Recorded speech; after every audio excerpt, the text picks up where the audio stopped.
the Opposition. Thank you, Madam Speaker. My question's to the Minister for Corrections. Will the Minister confirm that the state's prisons are so overcrowded that last Thursday police stations at Bankstown, Liverpool, Fairfield, Cabramatta and Campbelltown were full of bail-refused prisoners and their charge rooms were closed, meaning police were unable to charge offenders at those police stations? Minister for Corrections. House will come to order so that the Minister can be heard in silence, including government benches. Member for Drummoyne. Minister for Corrections.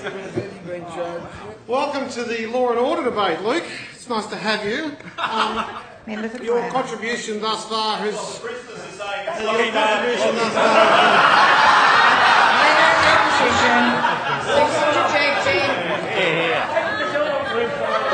Members will cease interjecting. I missed that. Order. Okay, members will be able to leave again today. I missed that interruption, but with your rap sheet, mate, I can assure you, you and your friends have got cells in my jails any time. Any time. I will always have the welcome mat opened up for you.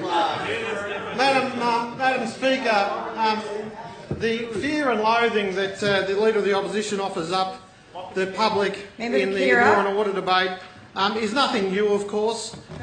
He's aware that under a previous Labor administration there were over 183 escapes in 1 year. The prospect will come to order. You'll find yourself out today as well. In 1 year, and yet he stands up calling for reform in this particular portfolio. A portfolio which he's never had any interest in, as we've identified before. He has yet to visit a jail. He's had yet to offer his thanks in a formal capacity. He's yet to offer his thanks to our hard-working prison officers. Madam Speaker, this government and I have said in the past that we make no apology for the fact that we have the most professional police force in the world. We make no apology for the fact that the police in New South Wales are doing a wonderful job in ensuring that criminals are kept off the streets. We make no apology for the fact that our bail laws are tough. We went to the last election with these promises, and as a result, criminals are being taken off the streets. According to Boxar, the increase. According to Boxar, as the Leader of the Opposition well knows, according to Boxar, the increase in inmate numbers are because of higher arrest rates and tougher penalties. Now, what does the Leader of the Opposition want us to do? Does he want us to reduce the arrest rates? Does he want us to allow offenders to remain on the street? Does he want us to water down the Bail Act like he had us, like his party had done in the past? No, he doesn't. So, Madam Speaker, since this government, since I've been made the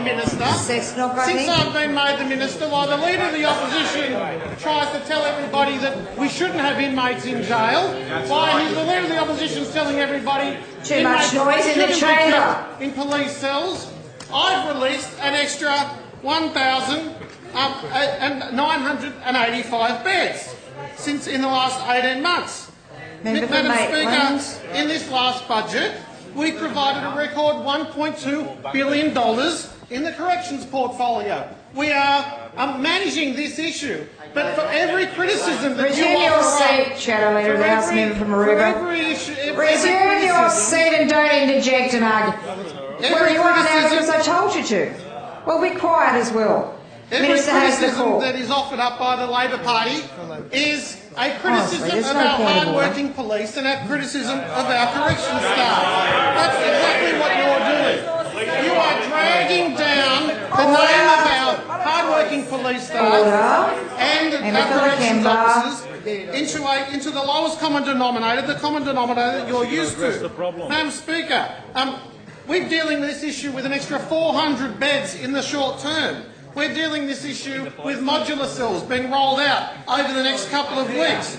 We're dealing this issue with 150 new cells at Wellington Correctional Centre. 45 have already been opened.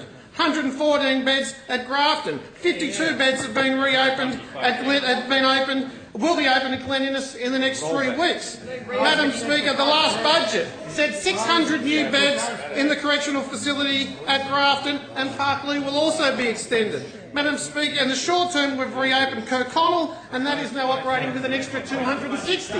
I don't know what you're complaining about, Luke, because as far as this government's concerned... Senator Fairfield rises on a point of order. No! The Minister will resume his seat. Thank you. No. Just resume your seat. It's a point of order. Member for Fairfield. Thank you, Madam Speaker. It was regarding the Minister not referring to the Leader of the Opposition in his correct title, as a member for Auburn of the Opposition, rather than referring to his... Yes, point of order. Time has expired. Member for Aubrey.